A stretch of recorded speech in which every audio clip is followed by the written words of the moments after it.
رضوى حبيبتي، ازاي اخلي حد يرجع لي بعد ما سيبنا بعض؟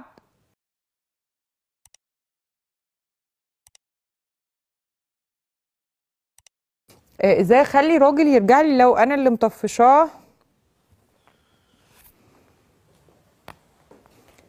اولا هرقد في الذره زي ما بيقولوا كده بالبلدي، يعني هستنى، يعني مش هعمل له لا انفولو ولا انفريند ولا اي حاجه، هخليه عندي على السوشيال ميديا وهفضل قاعده كده ايه مترقبه وبراقب من بعيد هو بيعمل ايه. ادي واحد. اتنين، احاول اوجد ما بيني وما بينه حد مشترك، بس لازم يكون حد بثق فيه قوي.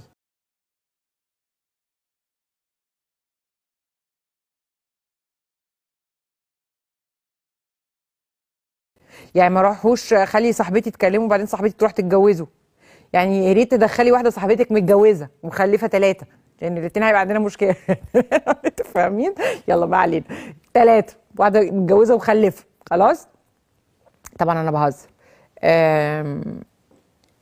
وتخلي حد يبقى مشترك وما تبقاش باينه ان انت اللي زقاه او زقاها. ممكن تختاري راجل، بس ما اعرفش بقى دي تتعمل ازاي، بس اللي هو اخلي حد ما بيني وما بينه.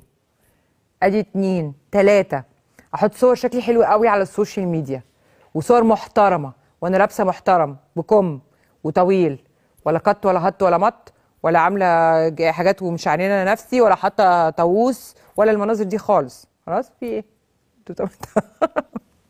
طيب ما تبقيش اوفر يعني، لان الرجاله بترجع من الاوفر. يعني ممكن لاول ثانيه كده يبص على الصوره، وبعدين لو فضل يبص على الصوره شويه كتير هيقول لك ايه القرف ده، اوعي خلاص. وبلاش اي مقولات للحب لا يفتكر ان انت دخلتي في علاقه مع حد تاني فيقول لك خلاص ايه البت طارت. خلاص ادي 4.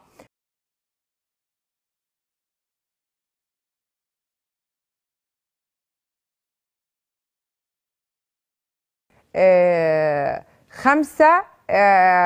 طبعا احنا عايشين في مصر، ف 365 يوم مناسبات، عيد تحرير سينا وعيد مش عارفه ايه و25 يناير ورمضان وعيد اول وعيد تاني، عندك كتير كتير، و6 اكتوبر و7 اكتوبر، انت كل الحاجات، وعيد المسيحيين في 7/1، عندك كل الحاجات. فانت تيجي على مسلمين او مسيحيين، تيجي عندك لو حتى انتوا مسلمين هتيجي عند 7/1 تقولي كل سنه وانت طيب، عيد النهارده ايه، فاهمه؟ اي حاجه كده.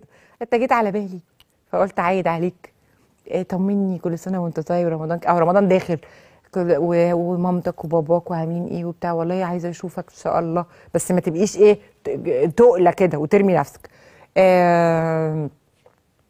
لو هو عايز هيجي، لو هو مش عايز مش هيجي. ما تقدريش تلمحي اكتر من كده.